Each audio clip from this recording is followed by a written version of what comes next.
Charlas con Otto, un podcast de la Asociación de Historia. Hola amigos y bienvenidos a Charlas con Otto, episodio número 2, titulado Arqueología. Antes de empezar con este episodio me gustaría comentaros dos cosas. La primera de ellas es que si aún no habéis visto la entrevista que ha hecho nuestra compañera Laura, ir a verla ahora o cuando acabe el programa, como gustéis. Es una entrevista que ha hecho por el Día de la Mujer del 8 de marzo a la profesora Guadalupe Adámez y la verdad es que habla del papel de la mujer historiadora y es muy interesante. Otro apunte es que este podcast lo estamos haciendo por Skype, que no os asustéis, que estamos cada uno en nuestra casa. Y nada, también te doy en cuenta un poco por las limitaciones que ofrece el Skype, que no es como grabar todos juntos en el mismo sitio. Y nada, sin más dilación, empezamos ya con el programa y con la ronda de presentaciones. Hoy contamos con Nacho. Saluda, Nacho. Buenas tardes a todos. También tenemos a Alejandro Mañas. Buenas tardes. Luego también tenemos a Álvaro Molina, conocido como el Bicis. Hola, buenas tardes. Y por último a Lucía. Hola, buenas tardes. ¿Qué tal, chicos? Bien, ¿no? Sí, en casita. Sí. En casita, como debe ser. Bueno, la pregunta de hoy, porque como ya sabéis, el programa pues, se fragmenta en dos partes. Una sería una charla y la segunda, pues un cuestionario y unas historias que así lo hacen un poco más divertido. La pregunta de la charla ¿es lícito que un equipo de excavaciones extranjeras, un equipo de excavación extranjera que está excavando un yacimiento de otro país, se lleve los objetos para investigar, se lleve los objetos a su país, investiguen y luego incluso los pongan en sus museos? ¿Qué pensáis? Por ejemplo, Nacho, empieza. Bueno, a ver, yo creo que desde mi opinión limitada, como todo, a ver, mientras esté regularizado, porque entendemos el expolio como un delito, entonces en ese caso pues no hay mucho debate, pero mientras esté regulado y haya un consenso, digamos que para que se pueda realizar, yo lo veo bien, pero claro, lo complicado del tema es qué beneficio, quién saca el beneficio de esa actividad o más bien con qué intención se hace.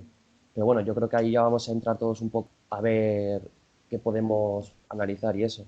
Bueno, yo creo que habría que diferenciar entre dos cosas. Lo primero que sería cuando unos materiales arqueológicos se sacan de un país, ya sea porque es una colaboración de investigación internacional o es un proyecto exterior que viene a excavar a otro país, y yo creo que habría que distinguir entre los materiales que se sacan para investigar y los materiales que se sacan de un país para simplemente llevárselo.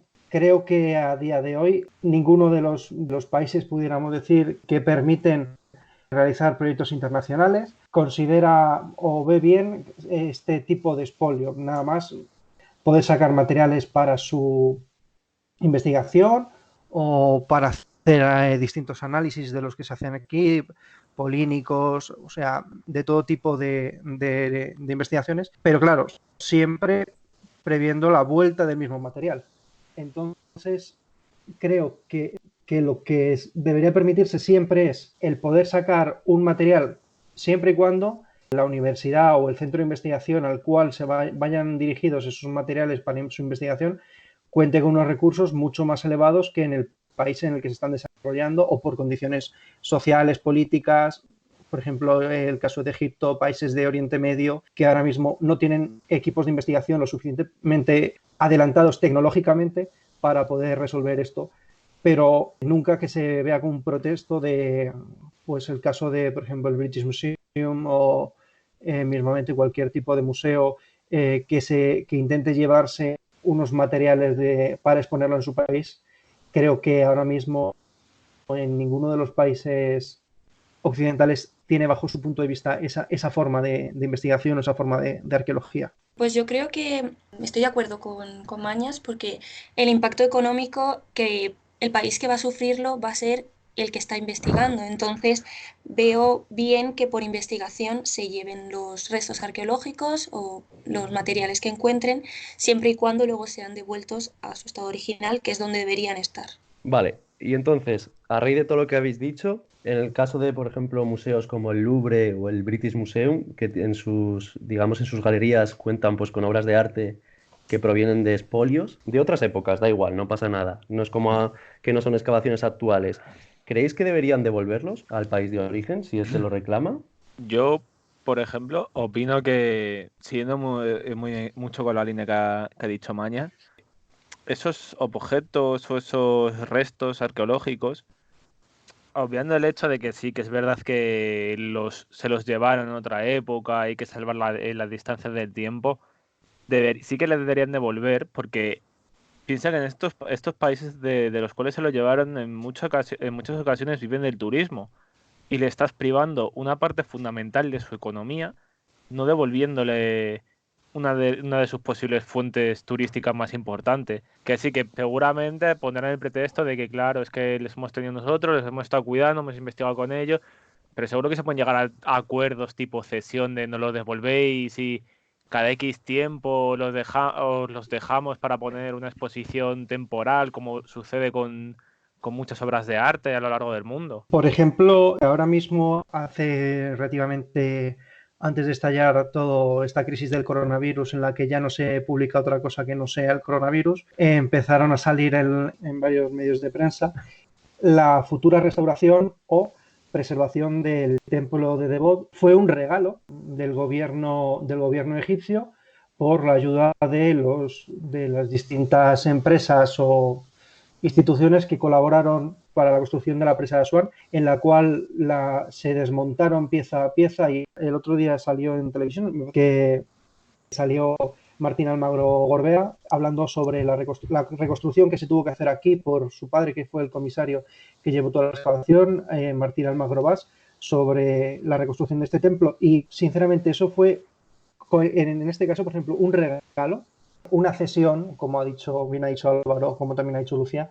Son cesiones que al fin y al cabo, el gobierno egipcio muchas veces no puede. Hablamos del caso egipcio, pero podemos hablar de casos sirios, de Oriente Medio perfectamente, incluso de América Latina, de todo lo que es, por ejemplo, la zona andina, la zona ecuatoriana, la zona peruana, que tenemos tesoros directamente aquí en el Museo de América o en el Museo Antropológico, que son cesiones muchas veces porque los propios países no pueden acumular. En este caso, por ejemplo, ya me parece que es a partir de septiembre veremos, en Egipto se ha construido uno de los mayores museos para albergar todas las colecciones arqueológicas del Egipto faraónico, pero que hasta este momento sí que estaba el Museo del Cairo, había varios museos en Luxor, un museo pequeñito, pero no son completamente funcionales como los que podemos tener aquí ahora mismo. No sé, yo sí que me gustaría añadir que, a ver, yo por ejemplo veo que indiscutible que el beneficio económico se lo lleve en este caso por las instituciones de los países de Francia, Inglaterra, según el museo que estamos hablando, como los buenos que hemos puesto, pero también creo que es un problema intentar sacarlo de su propia línea histórica. O sea, esos yacimientos o esas obras de arte están ahí, pero también un poco porque forman parte de la historia de ese país. Entonces, es verdad que sacan el beneficio que a lo mejor sobre unos restos que no son originarios suyos, pero yo creo que habría que plantearse también si esos países de origen, o sea, originarios de esos restos, primero, si podrían conservar y sobre todo lo importante, más que a ver quién saca el beneficio, que no se pierdan esos restos. Entonces habría que valorar en qué momento o en qué medida habría que apoyar o defender el cuidado y la divulgación de esos restos para que no se pierdan sobre todo. Pero vamos, lo planteo así como para complementar vuestras explicaciones. El caso de Francia en Egipto o mismamente el caso de España a través de la corona de Nápoles en las excavaciones de Pompeya y después más tarde en Herculano. Sería el mismo caso. Es eso, que tampoco sabemos qué hubiese pasado si realmente, por ejemplo, los investigadores de Inglaterra o de Francia no se hubiesen llevado esas piezas. A lo mejor hubiesen sido destruidas por guerras civiles, por diferentes conflictos que no sabemos qué hubiese pasado, como por ejemplo con el caso del Estado Islámico, que al final, pues yacimientos como Palmira o muchas piezas de museos las han roto. No se Sí, puede... bueno, las han roto o solo las fueron rotas. han utilizado para revenderlas en el mercado negro de antigüedades internacional. Y Claro que fluctúan por media Europa, parte de Próximo e incluso Estados Unidos. A ver, yo creo que también hay que mirar casos y casos, obviamente. No podemos generalizar todos, porque por ejemplo el caso que planteaba Mañas que empezó a plantear todo del templo de Devot y tal, ese es un caso que es un regalo, como bien ha dicho. Ahí poco se puede hablar. Creo que lo que planteaba él es lo que dijo el arqueólogo Zahi Hawass o algo así. No sé muy bien cómo se llamaba. Que planteaba la idea de que Madrid debería devolver el templo de Devot pero creo que era a raíz de unos comentarios que decía del estado en el que estaba. Claro, pero porque se Porque, encontraba al exterior. claro, al Claro. exterior, mientras que en el resto de Europa muchas de estas piezas que son regaladas o cesiones están acristaladas o protegidas. Yo he visto cómo está el templo de Devot y hay partes en las que hay pintadas y todo. Gente que está Sí. mal de la cabeza y se dedica a hacer el tonto.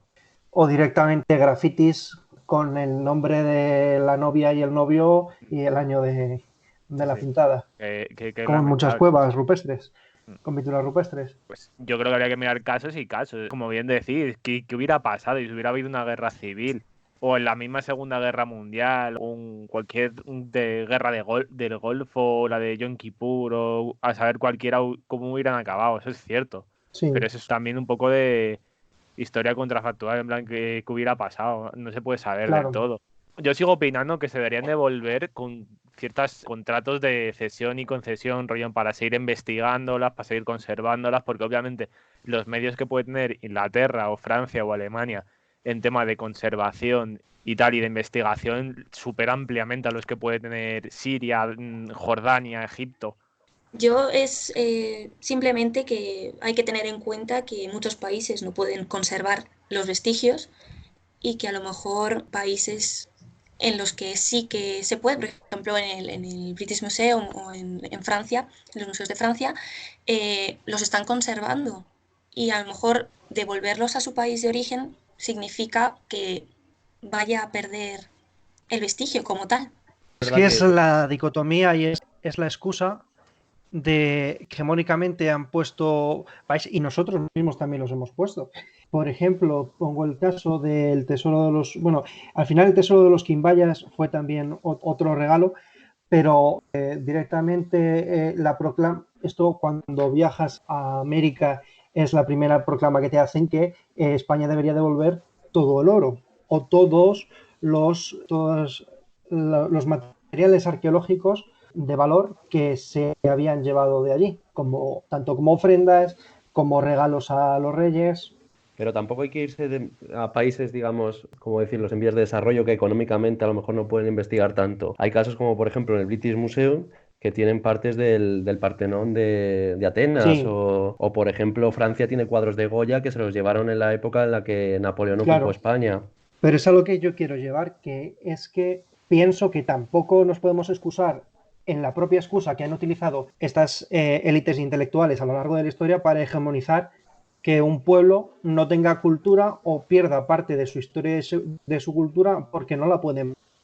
Yo creo que es un peligro también ese discurso porque es como, así en otras palabras, es como, bueno, ya que tú no puedes proteger tu historia, ya cuido yo de ella y si quiero a lo mejor pues, la manipulo en caso de estas tendencias neoimperialistas a lo mejor que se están dando y probablemente nos confundan mucho luego a la hora de estudiar países o culturas que no son las famosas, ¿no? O las típicas. Entonces eso también es un peligro y la verdad es que habría que tener cuidado con eso. También es un ápice de individualismo. Sí, totalmente. Al final es como muy europacentrista o americacentrista, si lo quieres poner de un cierto punto de vista. Pero no solo eso, por ejemplo, estamos hablando de expolio. Es que no hace falta irte a un yacimiento o ser un equipo extranjero para tener un expolio. A día de hoy, la gran mayoría de yacimientos españoles que están al aire libre, en paisajes rurales, prácticamente despobladas, son saqueadas año tras año por famosos piteros, por los buscadores de tesoros que van con su magnetómetro, con su detector de metales, buscando por encima de un yacimiento todos los objetos de metal que se puedan llevar. Y eso es un expolio porque al final es un robo a nuestra historia, es un robo a nosotros mismos. Pero por eso digo, fomentado desde una visión individualista.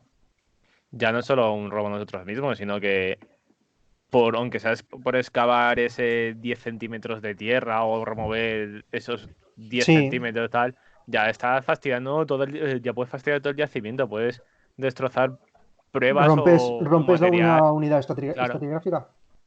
Pero eso también es culpa, digamos, nuestra, incluso del concepto que tengamos o del valor que le demos a nuestra cultura o nuestra historia. Exactamente. Porque si tú realmente supieras identificar que eso es de la prehistoria y que tiene un valor, por ejemplo, de la prehistoria lo estoy diciendo no por decir exactamente una época, a lo mejor esa persona no lo tocaría. Ya, pero todo el mundo sabe perfectamente que una punta de flecha fenicia o unas trozo de metal fenicio, de moneda, tiene un valor muy alto y por eso lo están haciendo, porque los que se dedican a eso, que hacen los grandes expolios, no te digo la persona que dice, pues me compro un detector a ver lo que sale un día que me voy por el monte de al lado de mi casa, porque el verdadero problema y de donde salen las noticias, porque todos los meses sale alguna noticia de que el Seprona ha detenido a alguien o ha encontrado un alijo procedente del expolio, saben perfectamente lo que hacen. Hay que endurecer las medidas, hay que endurecer aún más la legislación sobre los detectores de metales, que la legislación va en función de la comunidad autónoma. Hay algunas que las tienen mucho más duras y otras que es, pues vale, pues cómpratelo, avisa que lo tienes, no puedes ir a estos 3 sitios a nivel nacional que está puesto, que no puedes ir por ahí y haz lo que quieras. Porque no se prevé que cualquier tipo de espacio pueda albergar restos históricos o restos arqueológicos directamente. Sí. Pero esa misma es la razón por la cual aquí en Alcalá de Henares cada 2x3 una obra se quita. O sea, se retrasa o tal, porque levantas una piedra en Alcalá de Henares y aparece un yacimiento. Sí, porque Roma. las construcciones aquí es igual, o sea, las construcciones aquí se hicieron encima de yacimientos. Todo el barrio del Juncal está encima de parte de la ciudad, del trazado urbano de Complutum. Claro, eso fue en la época de expansión de la ciudad. Hace menos de 80 años, la ciudad no pasaba de la Renfe de Alcálá de Henares. Así que la expansión hizo que por ejemplo, solo un detalle. Por ejemplo, el año pasado, para que veáis la legalidad y la ilegalidad de todo esto y cómo se permite. El año pasado, cuando estuvimos en el viaje a Sevilla, no me acuerdo si fue, creo que fue el sábado hicimos la visita a Itálica, a la ciudad romana de Itálica, y el domingo yo estuve en la Plaza del Cabildo de Sevilla, al lado de la catedral. Tienen un mercadillo de antigüedades allí y tienen varias tiendas de numismática. ¿Queréis saber la cantidad de monedas romanas que vendían? Ya no bien, las vendían como de Itálica, pero sinceramente Itálica supongo que tendrá parte de expolio y parte será de zonas adyacentes a zona de Italia. ¿Sabes cuántas monedas podía haber? Porque me sacaban catálogos y catálogos. Catálogos de estos con su sobrecito, con la moneda metida dentro del plastiquito. Catálogos y catálogos. Y eso nadie las unidades de patrimonio de la Guardia Civil ya se han hecho varias operaciones y que es verdad, este verano hubo una muy potente, me parece que fue en la zona de Córdoba, que se requisaron más de 3.500 piezas arqueológicas, pero es que es continuo. Y bueno, para ir cerrando, ¿queréis dejar alguna conclusión o algo de la pregunta de la expolio? Yo sí que, o sea, lo que me estoy dando cuenta, como no sé, a lo mejor ahora vosotros me decís que no, pero es como un poco paradójico, ¿no? Porque es como que, bueno, tú te puedes encontrar al típico que encuentra una punta de flecha y dice, anda, qué curiosa, se la voy a enseñar a mis nietos, y el típico que dice, bueno, pues ya que he encontrado esta punta o estas monedas, pues las voy a vender. Pero claro, si todo eso es con un fin para sacar beneficio, vale, pero claro, para controlar eso necesitarías un aparato regulador que fije unos criterios para todo tipo de resto arqueológico y para todo tipo de cultura, para todo tipo de país, que digamos que volveríamos al problema de volver a que un órgano controle exactamente todo lo que deben hacer los demás. Entonces, ahí estarías un poco a merced de lo que te dicte esos criterios sobre cómo cuidar y preservar los objetos y los restos de cada sitio. Es de la burocracia. Claro. Es la observación que yo he visto. Es un poco paradójico. Yo, en este sentido, la conclusión así final que puedo dar es, en el caso de lo que hemos planteado al principio, de si deben devolver las piezas con valor arqueológico, valor histórico a sus lugares de origen, yo soy de los que defienden que hay que devolverlas, que se puede hacer contratos de cesión temporal para que haya exposiciones temporales en el país que las tenía y que las ha tenido que devolver, que en el caso de excavaciones nuevas que pueden ser, obviamente, si esa empresa que está excavando o esos excavadores han puesto ellos ese dinero, se puede aplicar también ese tipo de contrato en el cual las piezas se quedan en el país de origen, pero van a tener cesiones temporales. Y luego en este último tema de regular el expolio que se puede llegar a dar por particulares, yo soy de los que defiende que en el caso de los detectores de metales, que es lo que más suena y lo que más se conoce, habría que hacer una regulación mucho más dura, no solo pero a la hora de poder emitir permisos para poder utilizarlos, sino que esos permisos para obtenerlos tengas que estar obligado a hacer aunque sea un curso online de un par de horas de, oye, pues si te encuentras esto tienes que avisar a estos y tienes que hacer este procedimiento, eso tendría que ser obligatorio. Y las normas hacia aquellos, como bien ha dicho Maña, se dedica a ir cogiendo monedas o ir cogiendo restos, habría que endurecerlas muchísimo más. Yo pienso lo mismo que Álvaro. A nivel internacional, creo que la investigación, o sea, las investigaciones actuales entre equipos científicos interdisciplinares o transversales, como se puedan llamar, está bien, es una medida de apertura, pero que esto nunca condicione al expolio y condicione a privar, aunque es el fin que tiene, que es el expolio priva a una sociedad de su materialidad y de su historia común.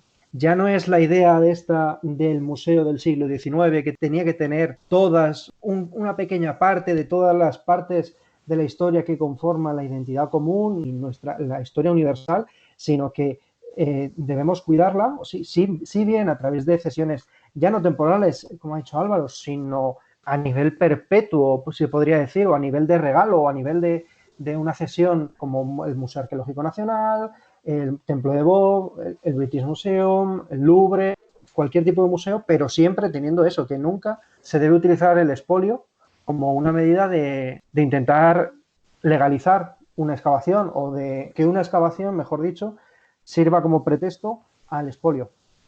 Y a nivel nacional tener una legislación mucho más dura y una legislación de tipo nacional para todo este tipo de expolio que los que estamos en excavaciones sufrimos constantemente. ¿Lucía? Más de lo mismo, no tengo mucho que añadir porque estoy de acuerdo con lo que han dicho aquí mis compañeros, pero sí que decir que a veces lo que hace falta es un poco de cultura, sobre todo a nivel nacional, de decir, si esto es un Sí, vestigio y es importante, no te lo quedes o no lo vendas porque estás perdiendo patrimonio de tu propio país.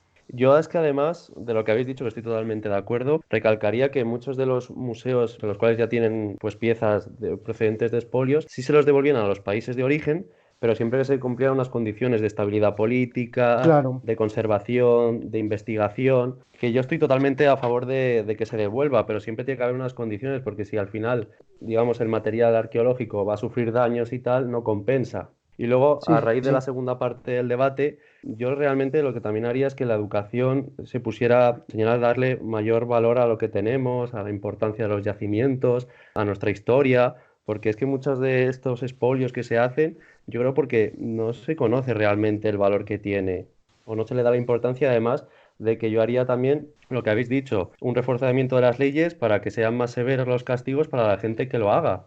Porque si encima lo haces a sabiendas, Y para evitar también la situación de que, por ejemplo, si tú como investigador te vas a otro país, a otro sitio, a otra comunidad, por ejemplo, ves algo, ves un resto arqueológico que tú como, digamos que nosotros como formados que estamos, entre comillas, pero que le puedes sacar un valor a ese resto, pero sin embargo lo ves en un escenario en el que está totalmente olvidado y descuidado, pues a lo mejor dices, joder, pues ya que se va a perder, pues ya me lo quedo yo o lo llevo donde yo considere para sacarle un provecho divulgativo y académico, ¿no? Esa situación también se evitaría si hubiera más cultura, más educación en cada uno de los contextos de esos restos. bueno, ahora empezamos ya con el segundo bloque, con la sección de preguntas, de cuestiones. Bueno, Álvaro, te toca otra vez. Ahí vamos, voy a hacer unas cuantas preguntas relacionadas con la arqueología, son muy sencillitas. Vamos a Para dividirnos que, en dos equipos, como la otra vez. Yo voy a ir con Nacho y Mañas va a ir con Lucía, ¿vale? Vale. Vale. y como ya he dicho, son muy sencillas. Me gustaría empezar por una que es obligada, que es nombre del yacimiento arqueológico correspondiente a una de las ciudades visigodas de fundación ex novo del siglo VI. Os doy Vale. opciones porque Difícil, difícil. os doy opciones porque puede ser un poco complicada. Leobópolis, Viticópolis o Recópolis. No sé, ¿eh? Está Es difícil. difícil, ¿eh? ¿Pero qué pregunta es esta? Yo sé que es difícil esta que quería soltar la más difícil, la primera. Para Eh, romper el hielo, ¿no? Para ir cogiendo Claro, confianza. claro, para rápida al pie. claro. Como Venga, has y hecho la ganas, ¿eh? respondamos. Venga, Millán, te lo dejo. Nosotros decimos Recópolis. Y nosotros, Recópolis. También. Recópolis. O sea, elegís los dos Recópolis, estoy seguro. Os la estoy jugando, ¿eh? La verdad es que me has hecho dudar, pero yo diría Recópolis, sí. Pues la respuesta es correcta, Recópolis. Bien. Venga, la A ver, segunda. la segunda. Me gustaría plantear la pregunta de ¿qué es un parque arqueológico? Os doy tres opciones. La primera, yacimiento o conjunto de yacimientos arqueológicos en que confluyen elementos relevantes que permiten su rentabilidad social con fines de educación o disfrute. La opción B, yacimiento, conjunto de yacimientos arqueológicos destinados a que cualquier persona pueda aprender a excavar estos yacimientos. Y la tercera, lugar de recreo o disfrute especialmente destinado a un público joven con ambientación histórica. Yo creo que Parece la pregunta de arqueología de primero Sí. de carrera. Yo diría, Nacho, la primera opción. es que las otras dos son un poco... De jaja, sí. Me ¿Tú gustaría crees mucho de que fuera la jaja? tercera. Sí, Parque- también me gustaría la tercera. Parque Repito temático. la pregunta. Un parque temático. La tercera puede ser nuestra facultad, o sea, la clase de arqueología. Sí. Sí, la verdad es que sí. Decimos la primera. ¿Y Mañas y Lucía? Lucía, ¿cuál te gusta más? La primera es que suena a RAE, la verdad. Sí. ¿Tú crees? Suena muy arqueológico la primera y la tercera también, ¿eh? La tercera suena a fuente más que a RAE. Sí, yo creo que la primera, yo digo que la primera, ¿eh? ¿La primera en los dos? Sí. Sí. Pues es la primera, sí. Ah, ¿te imaginas? Pues Bien. es la tercera. ¡Toma! Vamos con la tercera pregunta, que esta es una básica para estudiantes de historia, sobre todo, y de arqueología, que es cómo se llama el documento que se tiene que rellenar durante toda excavación arqueológica. A. Matrix de Harris. B. Memoria de excavación arqueológica. O C. Formulario Jones. Ojo, formulario Jones. Pues A no. Yo diría la memoria, pero... Sí, sí. La Bueno, memoria. también. Sí, la memoria. Es la que memoria. ha dicho durante toda la excavación. Lo otro será... A ver, la Martin Harris, o sea, esta ya Exactamente. Durante toda excavación me refiero como que Claro. en todas las excavaciones. La matriz es tiene para que los haber. estratos, para los Claro que que nos sí. escucháis. La no sabéis matriz, lo que la es, matriz se hace una vez acaba la excavación. y ya está. Claro, Pero lo que pero, realmente a tienes ver, que es tener es que la memoria. creo que os he dicho la pregunta de tal forma que lo mismo la estoy expresando mal. Cuando digo durante toda, no me refiero durante el tiempo que está durando la excavación, sino durante todas las excavaciones arqueológicas que tienes que hacer.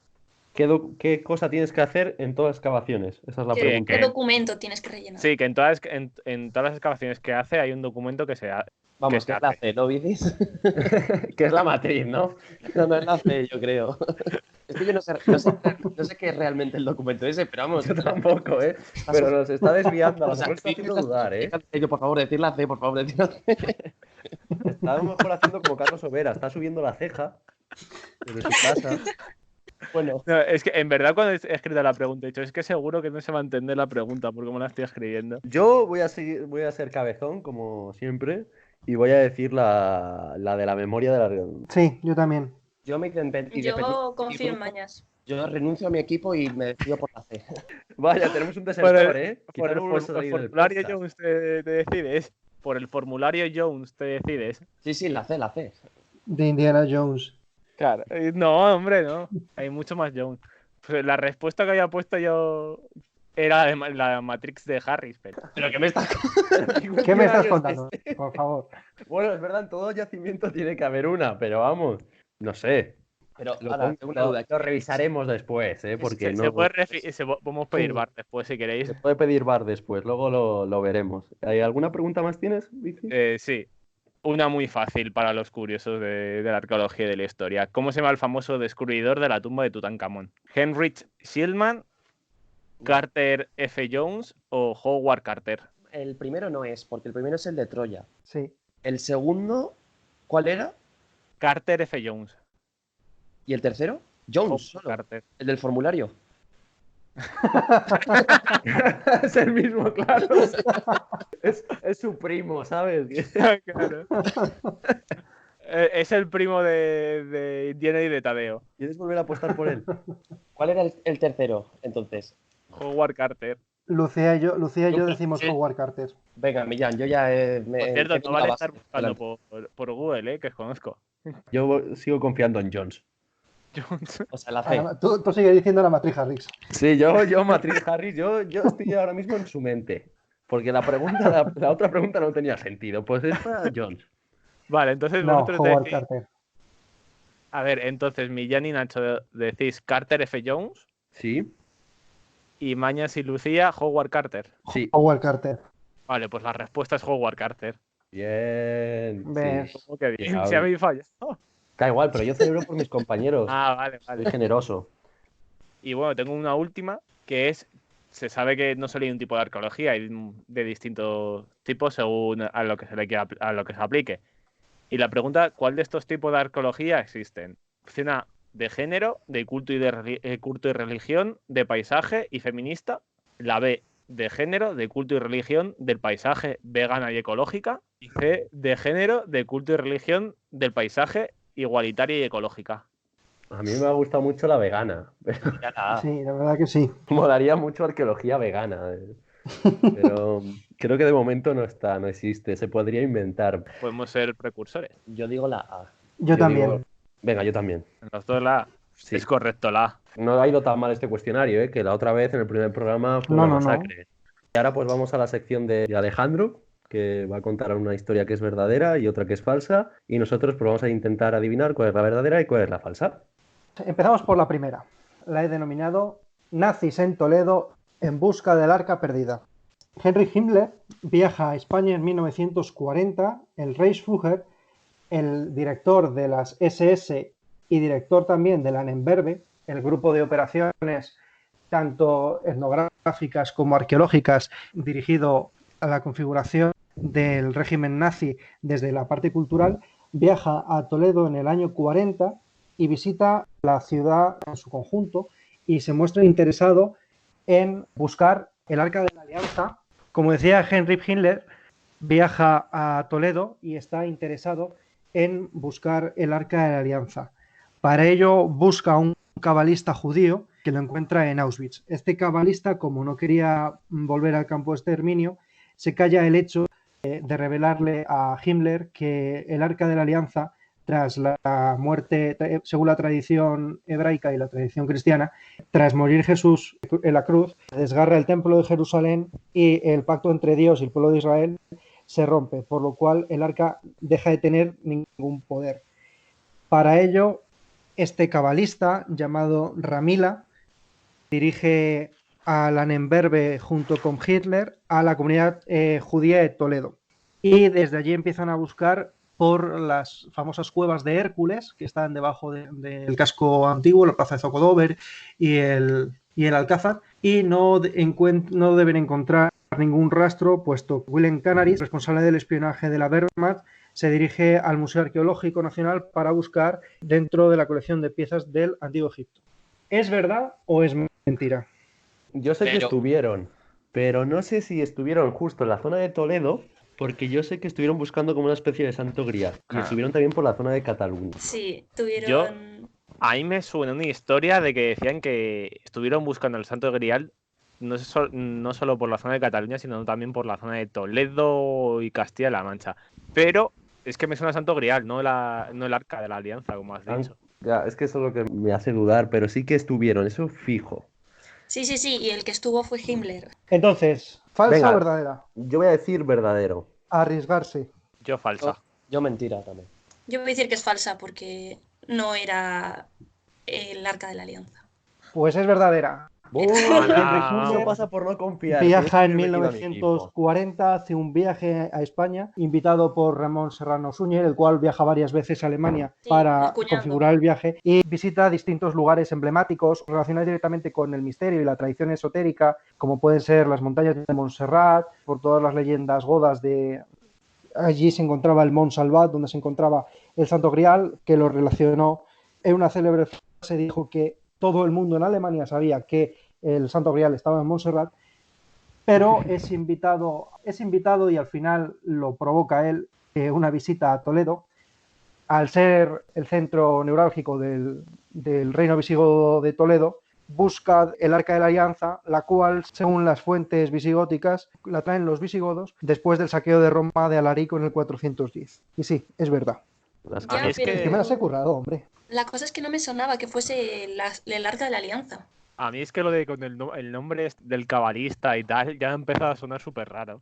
Sí, ahí nos podía jugar un poco al engaño. Ahí he empezado a dudar en plan localización. Tanto detalle y ese nombre tan extraño y tal. Claro, porque podía haber sido Ciudad Real. Sí, directamente veis las películas de Indiana Jones. Una es El Arca Perdida, otra es La Última Cruzada, que hablan del Santo Grial, y ya lo que nos falta es una calavera de cristal, que y no sé si está aquí en España.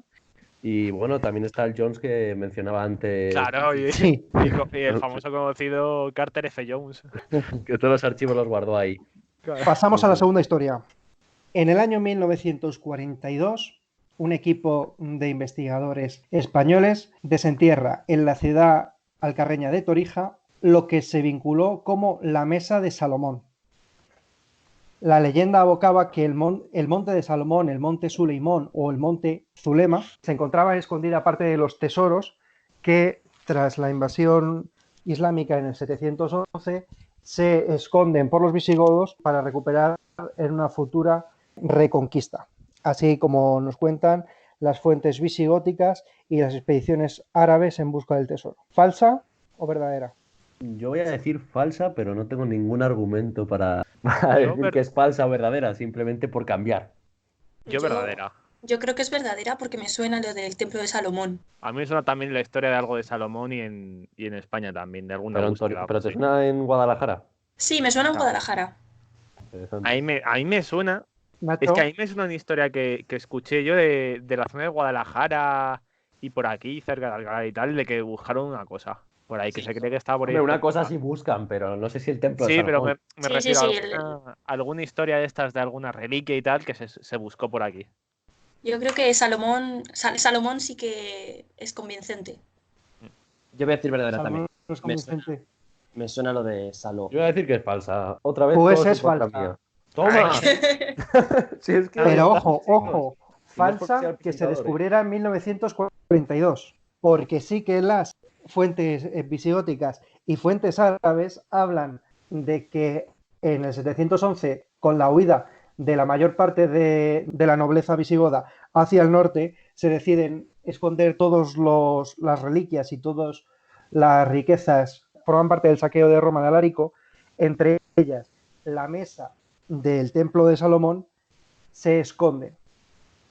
Y las fuentes hablan de unas millas, y en una publicación de Emilio Cuenca Ruiz y Margarita del Olmo Ruiz hablan de la posible localización de la mesa, la supuesta mesa, en la villa medieval de Torija, que explicaría también la presencia de los templarios en la misma villa.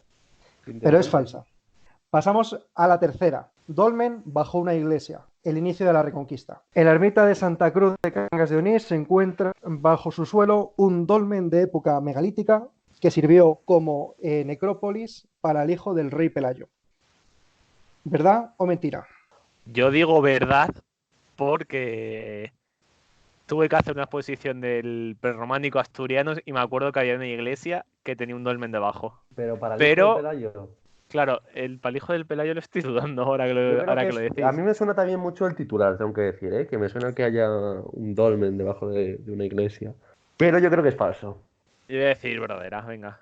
Yo verdadera también. Yo también verdadera. Verdadera. Tenía que fallar algún día. Vamos.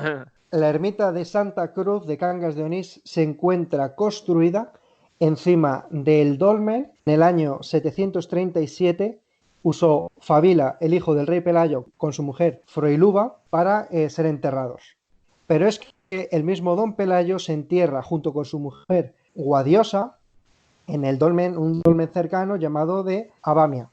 Es una especie de necrópolis, utilizan las necrópolis megalíticas encima de las cuales construyen templos cristianos. Me ha resultado curioso sobre todo porque la crónica de este enterramiento lo escribe Ambrosio de Morales en su crónica en hispánico, que Morales fue catedrático de historia en la Universidad de Alcalá en el siglo XVI. Pero sí, es verdadera. completamente verdadera. El dolmen tiene 3.700... Fue construido en 3.700 a.C., más o menos. Se descubre en el siglo XIX porque la ermita colapsa y se derrumba todo dentro del dolmen. Y la ermita fue construida la primera en el 737 por Fabila, pero al final, después de tanta reconstrucción que ha tenido, solo se conserva la famosa losa fundacional. Bueno, pues muchas gracias, Mañas, por esta sección y bueno, a todos por participar. Nada, deciros que con esto ya cerramos este segundo programa. Recordaros que nos podéis seguir en las diferentes redes sociales que dispone la Asociación de Historia, en Instagram, en Facebook. Os las dejaremos en la cajetilla de descripción. Nos vemos en la próxima. Hasta luego. Hasta luego. Hasta luego.